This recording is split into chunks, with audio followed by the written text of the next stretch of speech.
Acrimonious. As of this point in the recording, now my new favorite word. I'm going to change them regularly, but right now it's acrimonious. You know what? That's really in keeping with the vibe of Mary, though, because hers is sort of a choose your own adventure type of story when you start looking at her history.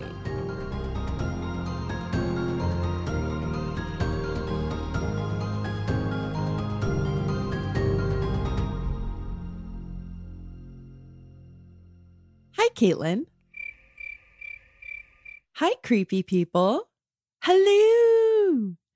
If you're new to our creepy corner of the world, this is PNW Haunts and Homicides, where we chat about true crime, paranormal, and all things creepy in the Pacific Northwest. And we do a tarot reading at the end of every episode for deeper insight into the topic that we're talking about. So make sure to stick around if you're into that. And if you don't know what tarot is, maybe stick around and, check it out. It's pretty cool. And if you're wondering what the heck is going on, why this sounds so weird, I am missing my co-host, Caitlin. For the moment, anyway, she actually has a guest co-host instead of me on for this episode. A big thank you to Lindsay from Yield Crime for joining Caitlin on this episode. It's really good. I just edited it and I loved it. It was amazing. And I'll be back for the outro, y'all. Enjoy this one. So I am Lindsay, and I am the host of Yield Crime Podcast. It's a show I do with my younger sister, Madison, where we discuss funny, strange, and obscure crimes pre-1900. When I say yesteryear, people are like, what does that mean? It sounds old and weird. And it is old and weird. Correct. But in our context, it means pre-1900. So we cover a lot of cases that I guarantee you've never heard of before. You will not hear us cover anything like Jack the Ripper or Lizzie Borden, because those are very well-known cases from pre-1900. But you will hear us talk about old-timey Western cannibals and a bunch of ladies that like to use arsenic to kill their husbands and their children for money and things of that nature. And we also try to cover cases about marginalized people to bring those to light as well, and with a dash of humor. So. I love it. It's a great description of your guys' show.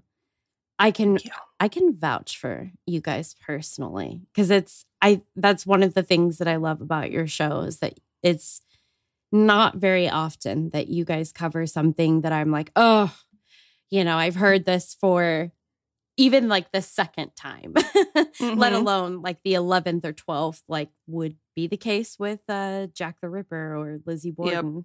Those are like the world's best known true crime cases, I think, at this point. Yeah.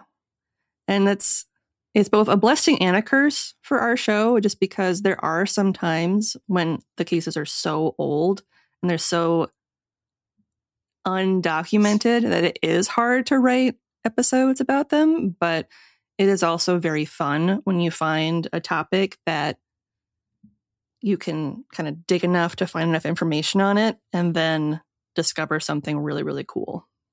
So I have been pleasantly surprised by some of our topics. Like I'll see something and be like, oh, I kind of want to learn more about that. And then as I'm researching it, I'm like, wow, this is really freaking cool. And I'm really glad that we're discussing this. So, yeah. I love it. Yeah, I can just see the wheels turning with the topics as you're kind of introducing them sometimes. I'm just like, and you'll probably laugh at this, but in that way, I feel like sometimes as you start your episode, not that you guys have even like similar mannerisms or anything, but it's just this feeling that I get where I'm like, this reminds me of, the handful of times where I've listened to Bailey Sarian and she starts explaining like how she falls down the rabbit hole on a topic. Yeah. And that's, I imagine, kind of how your research, in my head, that is how your research process works. Except you have green hair. Mm-hmm. Some this is green true. hair. Yes, half of my hair is green. Not in some weird, like, probably not in the way you're thinking. Yeah. But I think part it's of it cute. is green. We'll have to try to sneak a screenshot from our little Zoom session at some point. Yeah. We'll make sure we pull out the ring lights and everything in honor of Miss Sarian, of course. Exactly. I gotta look fab. Fab. Okay, so I know we talked about a few different cases, and before we jumped on to officially record like professionals, you said you didn't know what I had picked and hadn't looked into it. So I'm super excited to tell you about this one because I feel like you may have some thoughts, some opinions on this is an old-timey one. This one would be like right in your wheelhouse. Nice. I mean, as a listener, I'm like, it's right up my alley. So as part of your listener base, I'm like, this is up our alley. Running up that hill. Yeah. Oh my God. Love it. Little Kate Bush for all you fans out there. Oh my God. I know, right? Everybody's like, oh, did you hear that new song? Like, about that. Yeah. That's cute. It's like when Post Malone made that song with Ozzy Osbourne, and there were literal fetuses walking around on the streets that thought that Post Malone made Ozzy Osbourne famous. Yeah. My favorite is back when Kanye did that collab with Daft Punk, and some kids thought that they were Kanye's DJs. And I was like, wow. You are so wrong. Lindsay, I am offended for Daft Punk. I am today years old, and I had no idea that people thought that. I've never heard. I've never heard that. That is just wow. So I mean, every generation, every group of kids really does kind of think that, like, oh, we discovered this, or like they're wow. Yeah. Wow. Yeah. So much to unpack there. But who has the time, you know? No one. It was said that when Mary Leonard first came to the United States as a 16-year-old Italian girl in the late 1860s, she could not speak a word of English. In addition to the great misfortune of being shanghaied away from her home by a sea captain scoundrel, which is my favorite word. I do love a scoundrel. As of this recording, to be held as a captive an ocean away in Portland, Oregon, she had been bound to him in an acrimonious marriage. The scandal. I know. Acrimonious. As of this point in the recording, now my new favorite word. I'm going to change them regularly, but right now it's acrimonious. You know what? That's really in keeping with the vibe of Mary, though, because hers is sort of a choose your own adventure type of story when you start looking at her history. Nice. Yeah, you're like, does anyone know the truth about this gal? No. The short answer is no. Some retellings of her early life say she came to the United States from Switzerland closer to 1875. In this version of the story, she settled in the Dalles, where she married Daniel G. Leonard, because everyone had to use their middle initial, even though there were maybe 100 people in the whole goddamn county. That's the only way you'll know that it's really that Leonard. Even if he was the only Leonard that existed in that county, he really needs you to like wonder what the G stands for. And I do wonder what it stands for. Mission accomplished. It's Gaston. Solved it. Daniel Gaston Leonard. Nailed it. Yeah. Nothing else Cut, it could print, be. We're done. Yeah. I think my work is done here. Just throw off my headphones and storm out. I'm good. I'm out. At the time of their entry into holy matrimony, she was closing in on spinsterhood for the era, probably still for the modern era, if I'm being honest, at nearly 30 years old. Though, oh, God. I know. Practically a thornback at that point. Is that a cramp word? It is a thing. I should look up what the age is because a thornback is the old mystical term for unmarried women in their 20s. If it's after 26, it's a thornback.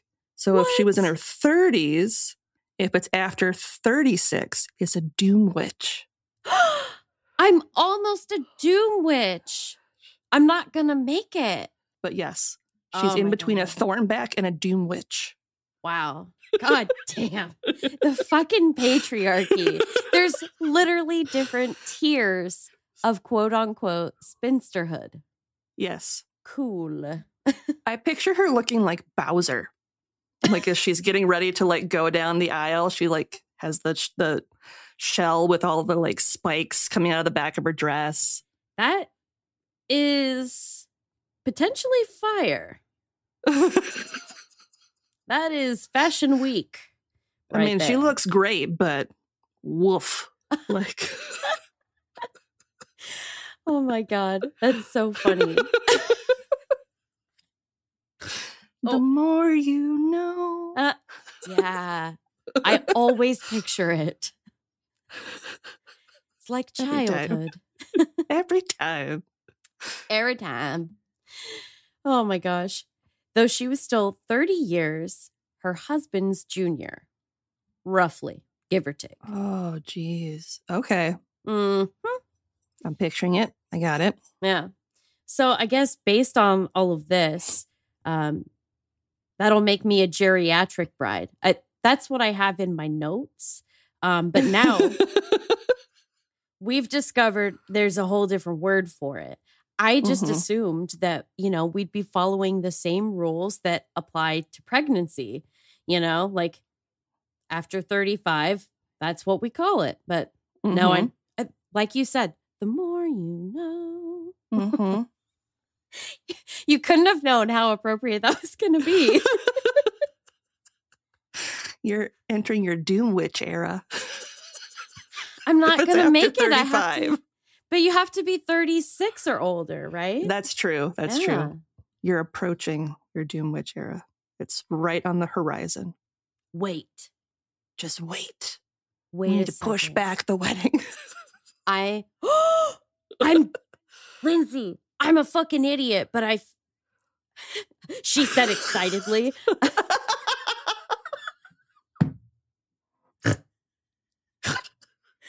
I'm going to be 35 this year.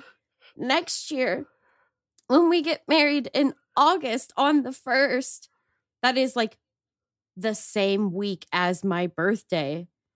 But you will have broken the curse. Be a doom witch. You will have broken the curse, though. So you will break the doom witch curse by being married before you turn 36. Nah, dude. My birthday is July 29th. Oh my God. You're going to be a doom witch bride. For like 3 days, I will be a doom witch. You got to own it. I'm already planning that the bachelorette party is going to be coven themed. It has to be now. It has to. I didn't know why other than I just like it. But now, clearly. Now you know the reason and it's happening. It's happening. I'm obsessed with that. I'm having a t-shirt made. I want you to know. You know what's funny? In my notes, it actually says, but I digress. How did you know? Because I'm about to be a doom witch. I'm clearly coming in to my powers. Yeah. Whatever they are. Oh my God. Okay. As all good stories do, this one comes in a 3. Then, in a third version, as the story goes, Mary Geisen or Gissen, it's unclear to me. I've seen it spelled multiple ways. Mm-hmm. According to this third version, she was born in 1845 in France, and she immigrated to the U.S. By 1870, she was living in Portland and working as a seamstress until she met and married. Still same guy. He's kind of the only constant in all of this. Daniel Leonard. Drop the G here at this point in my notes. So he was too good for it now. Oh, yeah, definitely. He was like, people know who I am. Well, it's funny you should say that because he was, quote, a prosperous owner of a hotel. So kind of. Oh, so they did know who he was. Yeah. Like, it's old Leonard Hotel over there. All right. Exactly. That Daniel. Okay. That one. Okay. Yeah, he can totally drop the G. We'll remember which one. We know who he is. His hotel was in East Wasco County at a point where the Oregon Trail crossed the John Day River. Just a little nugget for anyone old enough to be missing the Oregon Trail game. Oh, I miss it every day. Every day. Sarah never gets a snake bite. I never die of dysentery. I never get to ford a river. That's the dream. That is the dream. It's so funny because I'm like, everybody has played the Oregon Trail game, right? Like there's a lot of stuff that like growing up in Oregon and in the Pacific Northwest in general, we assume the rest of the country, like you're hip to it. Like you get it, you know it. Mm-hmm. Nah, dude. But Oregon Trail transcends. Mm-hmm. Generations, transcends. Geography, all of it. Mm-hmm. It seems that some details are somewhat readily verified upon closer examination of her story. And thankfully, some of the sources I found did just that because I don't want to. I'm not an investigative journalist or a historian, just in case there was anybody that wasn't aware of that fact. As always, you can refer to our paste bin at the bottom of the show notes to see the complete list. If you are some sort of a hobbyist of checking people's references and such. A source scoundrel, if you will. Source scoundrel. I'm bringing scoundrel back. Back to our girl, Mary. She was born Mary Geisen, Gissen, some variation thereof, in Alsace, which I'm sure is how the French people say it. It sounds legit. Yeah. She was born in the mid-1840s. For context, and I'm just shamelessly lifting this directly from britishcouncil.org. Very fancy. Alsace is a region in northeastern France that borders Switzerland and Germany. In fact, it is so close to Germany that you can travel by tram from the regional capital, Strasbourg, to Kiel, the nearest German city, in just 15 minutes. Damn. Although, that is close. It is. It's really close. Although Alsace is part of France, its borders have not always been clear. So maybe that's... kind of like the story with our girl Mary, it sounds like. Right? So it's kind of, it makes sense to me that maybe people just thought she was from France or thought she was from Switzerland because they're like, I don't know, she's from that one city that nobody really knows who it belongs to. Yeah. And you mentioned that she might have been German too. So it's like she's right in that little pocket, that like tri-country area, if you will. Yeah. So I'm not really sure where Italia comes from because that's it was Italy. Yeah. It was Italy, not Germany. Sorry. Well, you know, it's a lot of places that she's allegedly maybe from. Mm-hmm. Prior to her immigration to the United States, there was really next to no information available about her life, and it would remain so until her 1875 marriage to Daniel Leonard. Because, of course, as we know, a woman's life doesn't really begin until she's wed. Facts. I can't wait for mine to start. Then you lose your entire identity. Yeah. Just become Mrs. Husband. Yeah. An amorphous blob. All we have prior to that is the 1870 census, where she was reported as a 23-year-old Swedish immigrant, at the time working as a domestic servant to a man and his family, including his 3 young children, in the city of Portland. So Portland's kind of the other thing that still keeps popping up. We know she was hanging out there. Okay. So the truth is that she was a Swiss woman who came to America quite willingly, as far as we know, though the details regarding her husband remain truthful from what can be gathered. Daniel, in contrast to her 30 years, was in his 50s, though I'm afraid that's probably as specific as it's safe to be about his age. Could be late 50s, could be early 60s. What's a few years between friends? Am I right? Am I right? Blech. He was a very successful entrepreneur, restaurateur, hotelier, and ferryman. Nice. So he kind of had his hand in a bunch of different pots. Yes, he was pretty fancy. Unfortunately, the marriage was tumultuous from the start. In fact, the Leonards' divorce was in process when, as the story goes, Mary murdered her husband Daniel to inherit his estate. Oh, scandal. Scandalous. Scandalous. They were married for 2 years before he apparently filed for divorce, citing her laziness, infidelity, and refusing his marital rights. Oh, gross. Gross. Ugh. I know. That's actually in my notes. I had to say it because I did write gross. It just makes me think of that Big Daddy quote where he's like, ugh, what's his 5-year plan? To not die?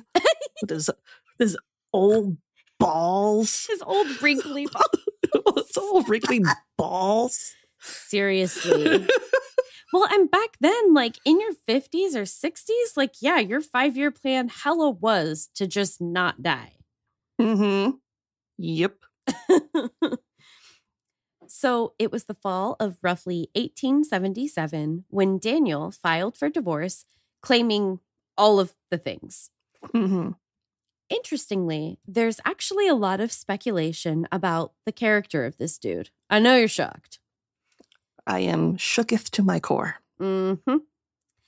The least of which stems from the fact that from one census to another, he would change his answers about not only his birthplace, but also his date of birth. Oh, convenient. Mm-hmm. It's unclear whether he told Mary the truth about either, because it's also unclear whether he mentioned his previous marriage and the lawsuit brought by his previous common law wife thereafter. Oh, snap. Yeah. Those seem like, I don't know, facts of your life before her that a discerning lady might be interested in making her acquaintance with. Yeah. He was like, oh, these 2 red flags? Pay no attention to these 2 red flags. I know. I was thinking to myself, like that scene in The Wizard of Oz, like, pay no attention to the man behind the curtain. Exactly. Wow. Are you sure? Because he appears to be doing fireworks with glow sticks. And he's got all the things. Mm-hmm. At any rate, when it came to their divorce, Mary countered that Daniel had treated her like a servant, requiring her to put in backbreaking hours working in his hotel kitchen. Which, honestly, like, why would you even take a wife unless you can treat her like a servant? Amen. I'm kidding. I'm kidding. Mary cross-filed, claiming mental and physical abuse. When her health had suffered, he had apparently refused her the resources she required, granting her neither the health care she needed nor the money to obtain it or any other essentials. She further asserted that he had treated her with physical cruelty. Of course, she would vehemently deny his claims of infidelity. as one does. Mm-hmm. The judge presiding over their divorce proceedings ruled requiring Daniel to provide her with support while they were separated and sorting out these legal matters. Nice. I know. That's one of the few times you hear it of like the woman being the victor. You're so loud. God. Daniel refused to make court-ordered spousal maintenance payments. So rude. Now, I wasn't there because this is well over 100 years before I was born, just for reference. So I can't be sure what happened a few nights later. But let it be said that in late December, Mary did write a rather, I'm going to say nasty letter to Daniel, saying she would have her revenge for his neglect, vowing to, and this is a quote, it's a short one, but get even with him. Nice. Yeah. So this marriage is giving some majorly toxic vibes. Just a little. Just a little. Just a tad. Well, as I alluded to previously, something awfully violent did happen to Daniel. Days later, on January 4th of 1878, Daniel was found. And not because he was lost. With an apparent gunshot wound to the head, though he would not succumb to his wound until 12 days later on January 16th. Oh, damn. So, I mean, I don't know how much he made her suffer, like how many days it equates to, but like, I don't know. What do you say we call it even? I would say, yeah. He had been shot with a small caliber pistol while he slept in his home. A small caliber pistol, you say? Well, that sounds like the weapon of a woman. For her delicate hands. That's right. And while there was no evidence that Mary had been the one to pull the trigger, it didn't seem like much of a stretch. Yeah. Didn't exactly need Sherlock to figure that one out. That's why you never put stuff in writing. Yeah, it's for the best. Though the locals of the small town all seemed to agree that Daniel was not a kind man. So I think you can see where this is going. Mm-hmm. By and large, they seemed to feel that he had simply reaped what he had been sowing up to that point in both the marriage and possibly in life in general. So let's just say there was more than one person interested in him unaliving. Yeah. Kick in the proverbial bucket. As it were. Ting. Oh, I like ting. While there were no witnesses, suffice to say, Daniel's lawyer suspected Mary and her alleged lover, Nathan Lindsay, in the killing. Don't besmirch a Lindsay. No relation to this Lindsay.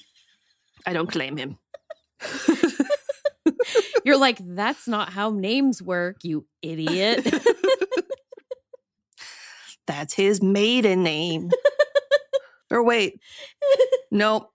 That's not how maiden names work either, Lindsay. Nope. I was like, that's not how maiden names work. That's how man names work. Is there alcohol in this coffee? What is happening right now? Oh my God, that makes me think of old Greg Bailey's. Law enforcement didn't take long to act, arresting Mary on January 5th. Actually, Mary and Nathaniel Lindsay. A grand jury indicted both Mary and her alleged lover on June 26th that same year. That's a long time. Yeah, it took them about like to 5 be in jail months to even indict them. Yeah. And then, it's not that fun. I suppose they were like, it can wait. Yeah. It's this guy's killer. It's fine. Yeah, they're like, I mean, like... It's not like he was cool or anything. I mean, if he was cool, we would speed this up a bit. But exactly. He was kind of a dick. So. You got to understand, it's not like anyone's actually clamoring for justice. no one's actually upset. Yeah. We just gotta legally do this thing. Yeah. So, like, legally. Technically, I guess.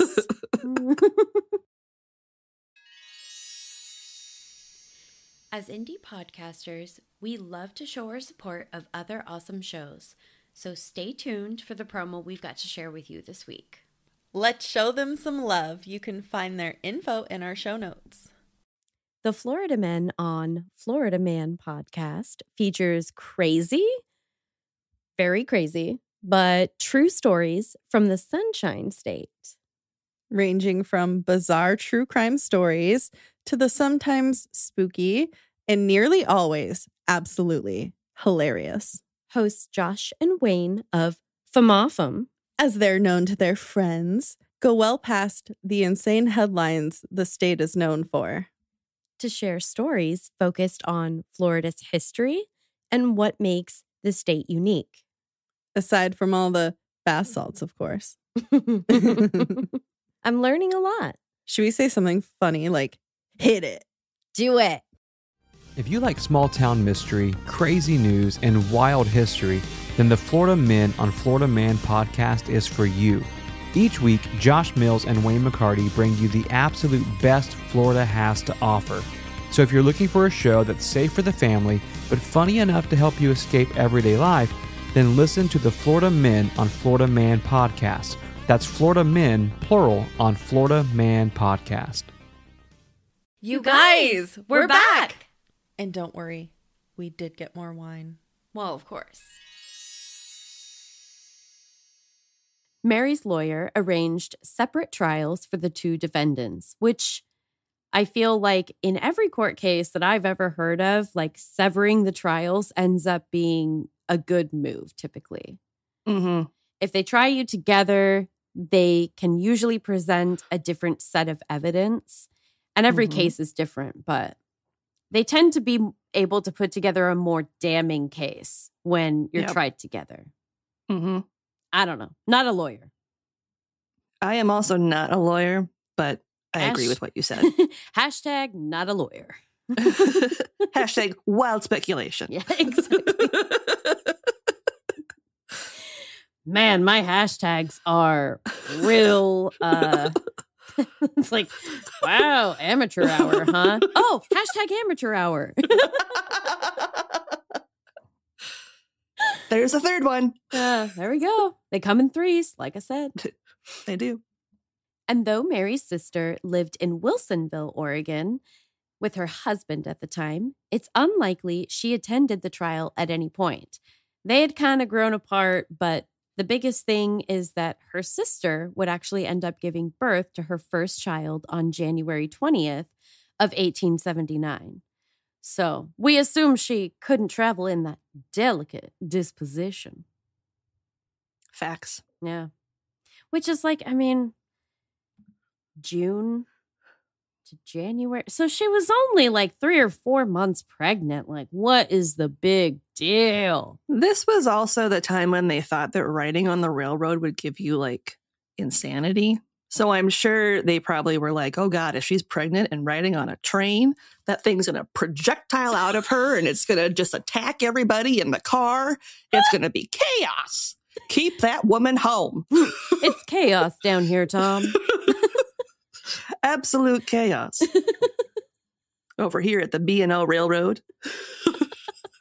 It's so crazy because, like, I mean, even the far end of it, I mean, this is obviously by modern standards, but Wilsonville is like 60 minutes from Portland if you hit traffic. So old-timey stuff, you know? Yep. Leonard would spend 11 months in jail without bail, though the case against him would eventually be dropped. Meanwhile, women's rights activist Abigail Scott Duniway used her newspaper, The New Northwest, to support Mary's defense. She had, some relatively powerful allies, it sounds like. Nice. Also, people just like, seriously, they just couldn't muster up a give a fuck for, They're like, yeah, she probably killed him, but like, do we care? Yeah. We're like, But, I mean... he was kind of a gadoosh, so... Yeah. Honestly, like, everything that I read, it made it sound like, what is this, The Walking Dead? Like, I get it, he was kind of a dick, but like, whew, wow, you guys, that's cold-blooded. Like, damn. On November 20th, 1978. Yep. It was groovy. Yep. And all the drugs. She was the Zodiac killer. Solved it. Solved it. Deuces. Deuces. We're out. True crime is over. We solved it. Someone reincarnate Robert Stack. We solved this mystery. R.I.P. On November 20th, 1878, Mary was acquitted of murder. Because, it's like the least murdery murder they've seen in a while. Yeah. This was more of an indication that the popular sentiment of the day was that her crime had been justified, but hardly a reflection of her being proved innocent, in case that wasn't abundantly clear at this point. It is said that many people believed Mary killed her husband, but as he was so incredibly disliked, people actually felt sympathy for her. And I mean, I could feel sympathy for her too. Mm-hmm. He does sound like a real douche canoe. Mm-hmm. I can't really say in this case whether she committed the air quotes crime or not. What I can tell you is that if his murder had occurred just a few days later, she would have been shit out of luck because the divorce would have been finalized and she would have gotten nothing. Oh, snap. Right? As it was, she became the sole heir to a relatively wealthy man's fortune. Quite a nice haul there. Murderess? Maybe. Astute estate planner? Possibly. Investors? Possibly you. Later that year, Mary collected from Daniel's estate as the sole heir and moved to Portland. Allegedly. Depending on which story you believe. Who knows? There's no way to know. Following that sordid affair, as I said, she moved to Portland, where she would quickly become known as a defender of the down and out. Nice. Yeah, sounds good, right? Mm-hmm. Why do I feel like it's not good with how you said that? Because, we've hung out before. This is a true crime podcast. Exactly. But soon, some of her other habits would leave some in the local community quite scandalized. She liked the ponies, didn't she? That's a good one.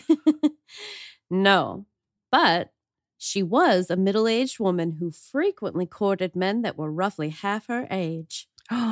Scandal. I know. My goodness. Apparently, she was the OG cougar of the Pacific Northwest.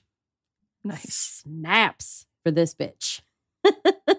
I mean, if they come a-calling. What are you going to do? Yeah.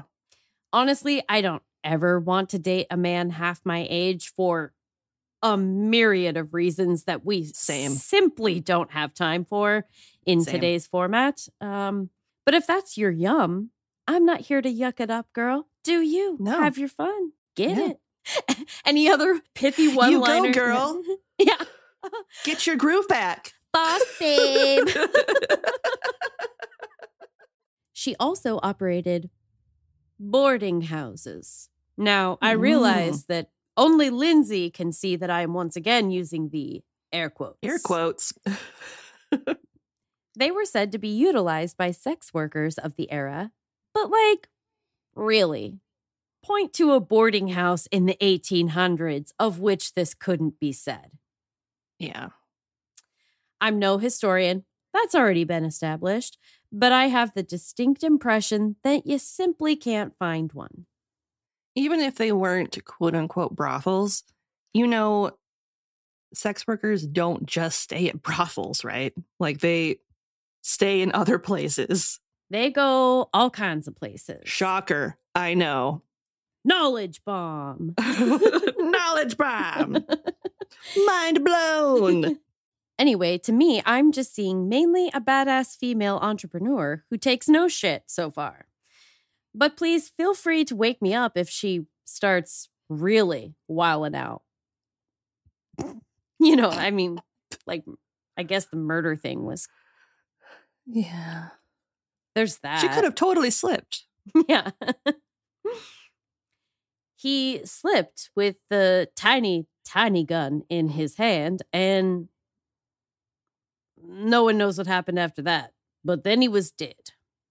I just picture like a puppet hand coming in through like a crack in the doorway with like the little gun in its hand. Pew. Bark, bark. Pew. Good heavens. I mean, by the societal standards of the time, basically everything she did, she for sure was already wilding out. But I have no notes. I mean, good for her. Oh. You ever heard that Dixie Chicks song? 'Cause Earl had to die.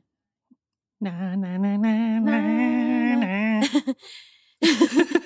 Daniel G. Leonard had to die. Like, nope, can't. We're gonna have to workshop that one. Yeah. So anyway, recapping. So we're all on the same page with the timeline. In 1878, she moved to Portland and began running her boarding house. Her boarding house in what was probably the seediest neighborhood in Portland at the time, now referred to as Old Town. And if you're from Portland, you're probably saying, what has changed? It is... I felt like we were going there, but I was like, I'm going to wait and see how this plays out. I mean, it's a cool part of Portland, but she's seen some things. This was, of course, after her acquittal. But keep in mind, she'd served a year while the state put together their case against her for the murder of her late husband. She would never have a chance to test out that age-old theory of first the worst, second the best, because she would never remarry. Okay. Shocker, right? Yeah. The first one seemed just short of a fairy tale. But she wasn't keen to sit on her hands. 5 years later is when she enrolled in law school. So, obviously, cue the Legally Blonde jokes now. What? Mm-hmm. Like it's hard? She was first registered for courses in Portland, then eventually moved on to study under J.C. Haynes in Seattle. He was a renowned attorney, and apparently this was a good enough opportunity to entice her to abandon her boarding house business in the pursuit. Oh, okay. Well, she was like, I'm feeling really good about this. Bye, ladies. Yeah. Bye, boarding house. Hasta la pizza. Gotta go do your sexy stuff somewhere else. Or keep doing it here, but I just won't be hiding it for you. Yeah. I won't be a part of it. Honestly, if I'm not here, what's even the point? In October 1884, she passed the Washington Bar and was admitted to practice in Washington on March 11th of 1885. So kind of dragging their feet there a little bit, but thus becoming the first woman in the state of Washington to be licensed to practice law. That's pretty cool. I know. She's like, listen, I don't like to brag, except I totally do. And I'm kind of a big fucking deal. And I may or may not have killed my husband. But you know what? Lawyer. she just like flashes her certification. Lawyer. Shortly thereafter, Mary returned to Portland and applied to practice law in Oregon. But here's the thing about old-timey Oregon that we don't like to talk about so much in polite company, as it were. Uh-oh. People from Oregon hate it when you talk about this. Let's go. Let's go there. Yeah. Because I'm not from Oregon and I don't know. Yeah, you're like, yay! Tell me something awful. Spill that tea. History. Many of the state's inhabitants were not only racist, which I think is pretty well established about the state of Oregon, you know, white sheets and all, but they were also terrible sexist and misogynist. Because who wants to be just one thing? We're multifaceted. Yes. In our hatred. Everyone who's not a cis white man. I get it. People that are different are scary.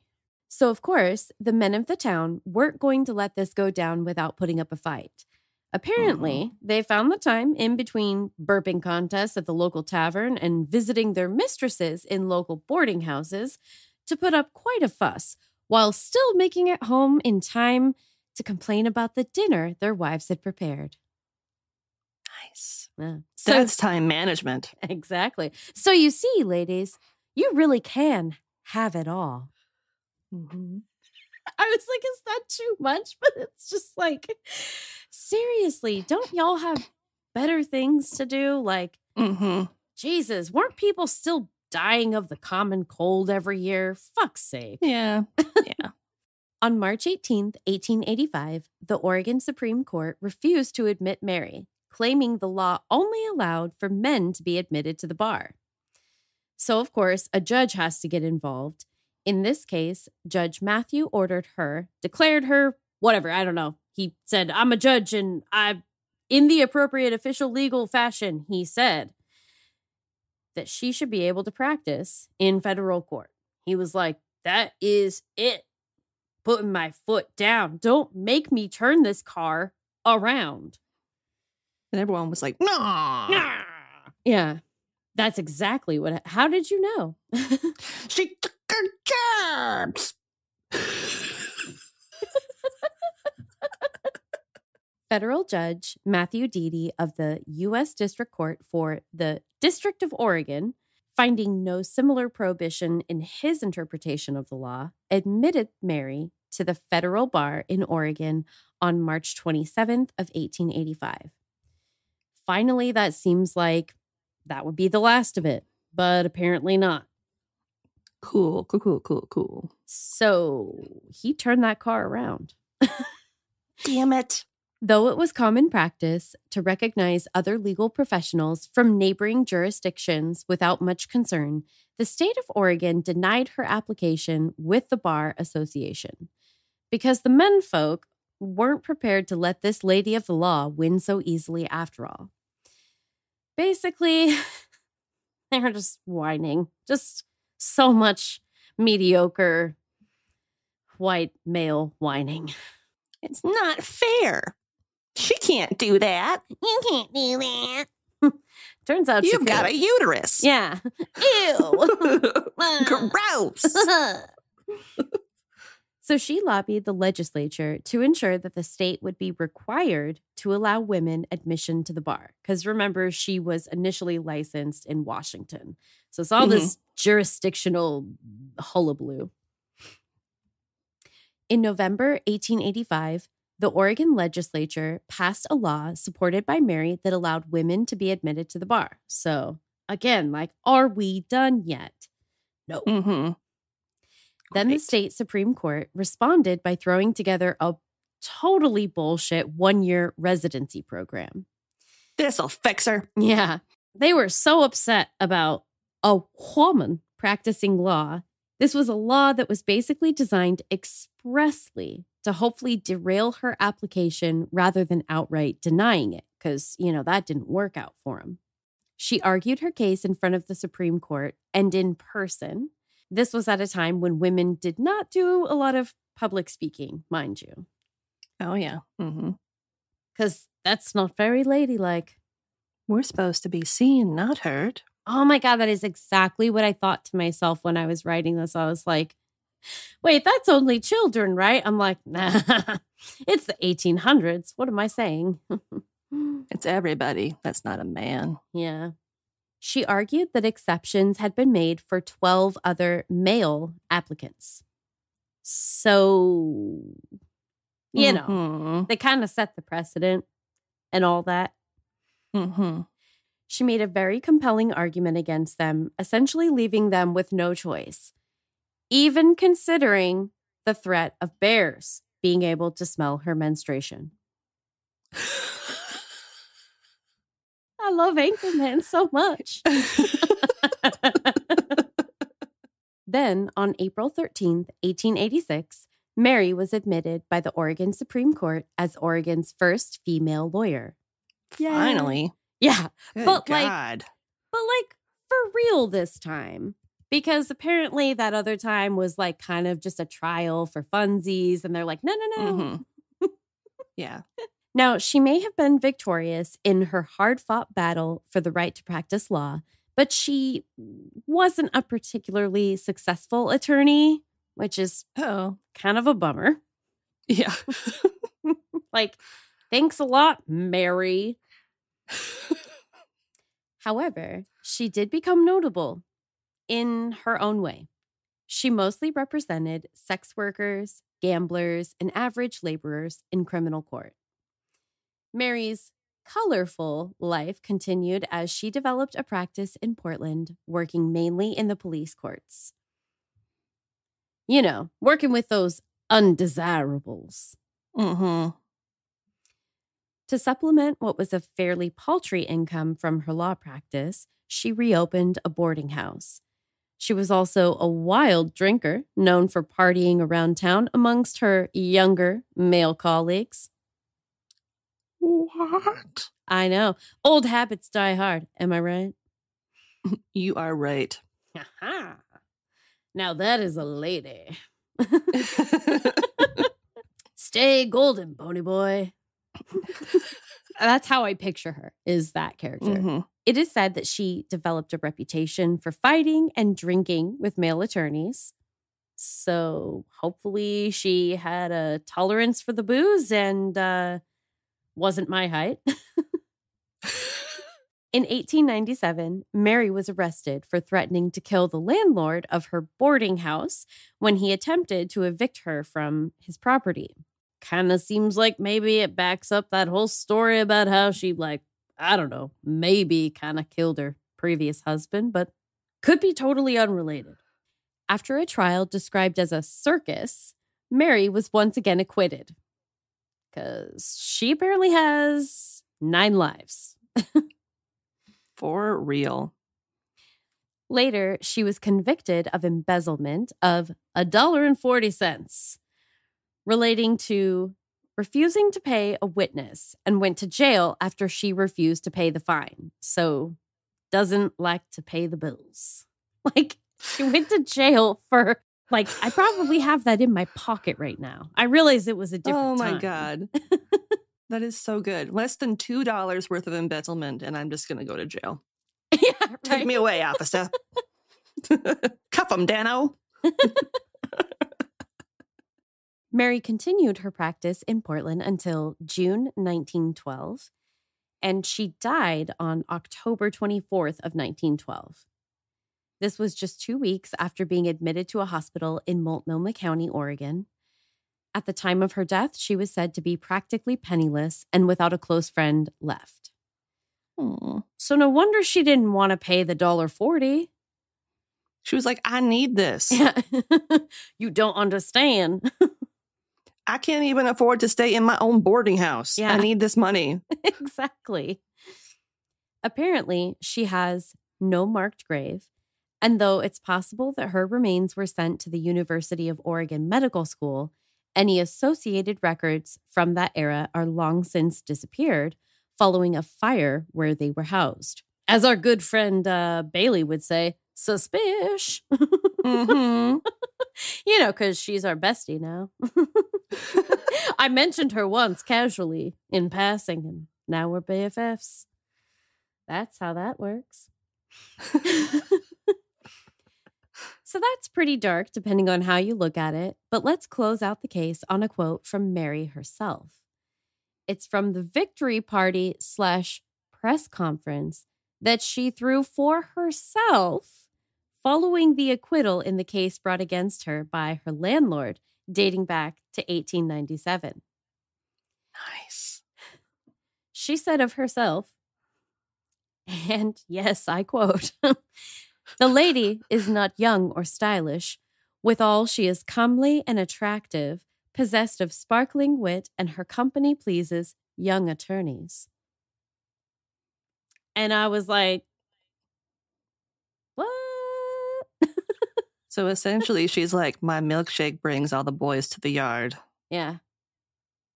Like the milkshake has been sitting out on the counter for a couple minutes, but like they're still coming for it. Yeah. But like, it's still good. To sum it up, It's still good. I love a room temp milkshake. Who doesn't? Oh my God. I'm a raving lunatic. Okay, we're going to move the wine. I will tear it. And give them one more good shuffle. My tiny baby hands. Use a strong hand. Exactly. I'll pick one. Have you ever had a tarot reading done? Once. Once? Okay. We're gonna have to come on and like do like a tarot reading just for like you, just for funsies one of these times. Mm-hmm. They're so much fun. I like them. Okay, so you're gonna laugh. This is the card that Cassie, it's like her card that it shows up for her all the time. She is going to probably laugh her ass off that it's the card that I picked for this case when she's not here. So our card for Mary is the Fool. Also Cassie's card. I drew it in the reverse, which doesn't happen to us super often. I feel like we usually get it upright. So we'll see. It's kind of an interesting one. Keywords for the card are innocence, beginnings, trust, hope, and opportunity. Kind of the overarching premise of the card is really about like a new beginning or just kind of a rebirth. The first card in the major arcana, the Fool, begins your journey toward wisdom. The Fool represents innocence and faith, the naive confidence of youth. Shown as a young traveler, he embarks on an adventure without a care in the world, unconcerned about the potential dangers that lurk ahead on the path. In some decks, he appears as a happy-go-lucky young male standing at the edge of a cliff, just about to step off into the great unknown. Often he carries all his worldly possessions tied in a small bag on a stick over his shoulder, like a word that is no longer in common usage. Mm-hmm. Like an unhoused person. I'm sorry. Yes. Suggesting he doesn't have a lot of baggage yet and is open to life's experiences. In some decks, he's accompanied by a dog or another animal, which represents natural instincts. The Fool symbolizes the blind leap of faith we all must take upon entering the journey of life. If the Fool is reversed, you may feel restless and bored, eager to try something new. But now's probably not the right time to act. I think of this as the don't quit your day job card. That's kind of funny. She wasn't a very good lawyer. She gave up her boarding house business and then eventually came back to it. That's pretty funny. That is funny. In a reading about money, you may not have all the information you need to make a well-founded decision. An impulsive action could lead to a fall. Someone may take advantage of your innocence. The reversed Fool can also mean you're vacillating or overly cautious about money matters. I wouldn't say that was her problem so much. No. If the reading is about your job, your current situation has probably led to a dead end or you've grown bored with the career path you're on. It's time to strike out in a new direction.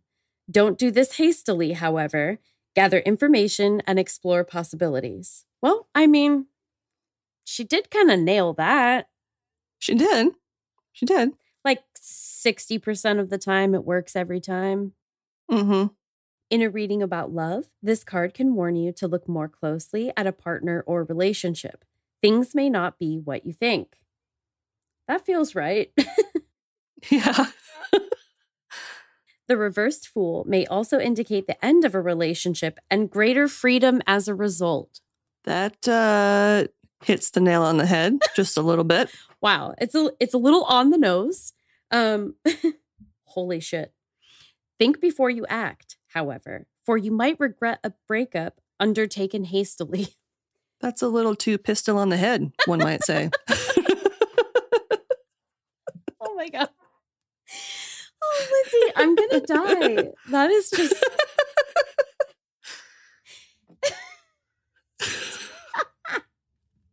That's too perfect. See, I told you guys that episode. It was amazing. I'm kind of jealous that I missed it, but it's fine. It's fine.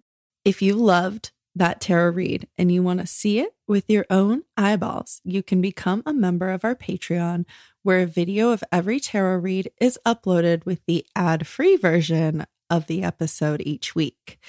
And this week, Caitlin did a special little tarot read for Lindsay that will not be in the regular episode, but it will be included in our Patreon tarot video. So Patreon members, make sure to check that one out. It's pretty fun. And if you're wondering what Patreon is, it is a way to support us. It's a monthly subscription with a range of price points and benefits. Every member gets a personalized welcome card with a teeny tiny mini tarot read in it. Caitlin will be so impressed that I remembered to say that. We're also starting to do Patreon shout outs. So, if you want us to read your name and maybe talk about you a little bit, get on in there. Patreon also gets exclusive bonus episodes, live episodes. We do a lot of fun stuff in there. So check it out. If you can't support us monetarily, no worries at all, because the easiest ways to support us are absolutely free.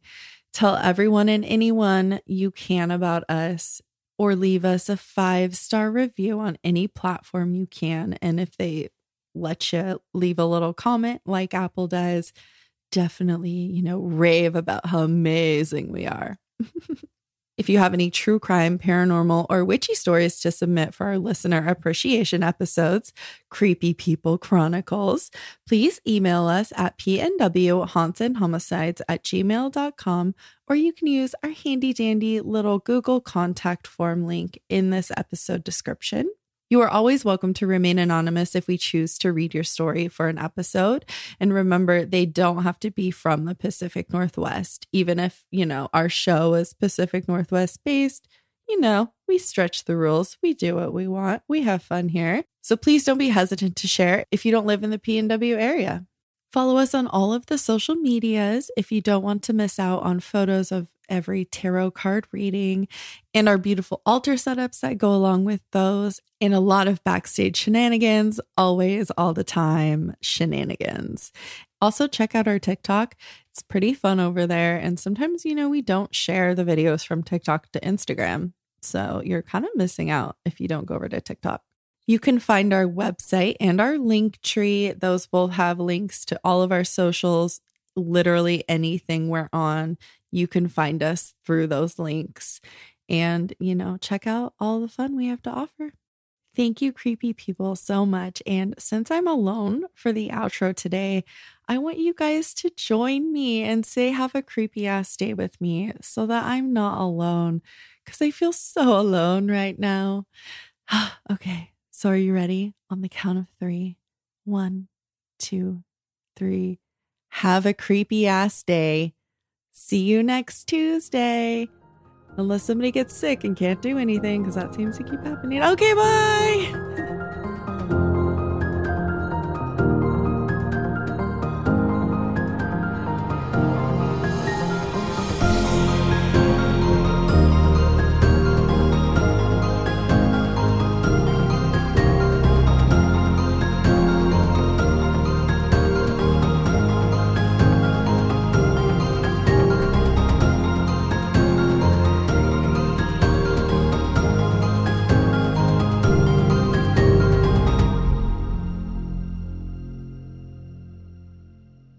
It has been foretold. Yes.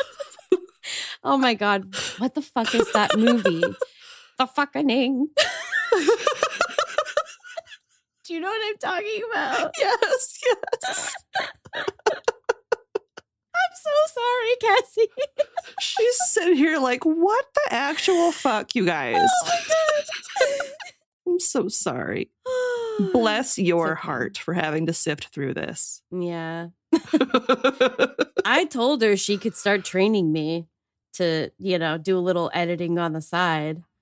This might be the thing that breaks her. Yeah. This is going to be it. Secretly, she's probably like, listen, dummy, that sounds good in theory, but you're basically untrainable. You're like an unhousebroken dog. I didn't want to say it. You damn Dune witch. If you're a frequent PNW Haunts and Homicides listener, you probably already know we're Birdie ambassadors. We wanted to take a quick moment to tell you a little bit more about this awesome product. Birdie is the modern personal safety alarm made for women by women. In a situation where you feel threatened or unsafe, you can simply activate Birdie's loud siren and flashing light to create a diversion. Birdie is perfect to carry anytime because the device is lightweight and comes in a variety of colors. So important. Use our ambassador link and coupon code PNW Haunts and Homicides to receive 10% off your purchase. Like our social media handles, the coupon code is all spelled out, no special characters. You can find the link and promo code in our show notes or PNW Haunts and Homicides link tree. Have a safe ass day.